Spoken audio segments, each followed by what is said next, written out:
Kalau sudah singkap lembaran sejarah sebelum ini dan sejak 3 tahun yang lalu, kita lihat kepesatan atau kelajuan peningkatan prestasi TVET itu memang luar biasa, dan saya ucapkan tahniah kepada Datuk Seri Zahid.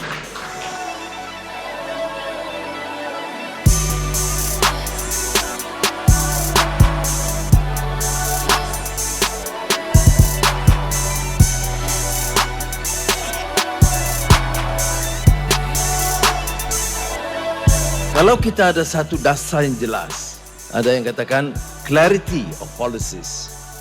Kemudian kita tumpu dan fokus apa saja kerana pentadbiran, permasalahan titik bengik yang lain itu dapat kita luruskan kerana kita fokus. Fokusnya adalah menjayakan skim latihan TVET dalam semua aliran dan lapangan.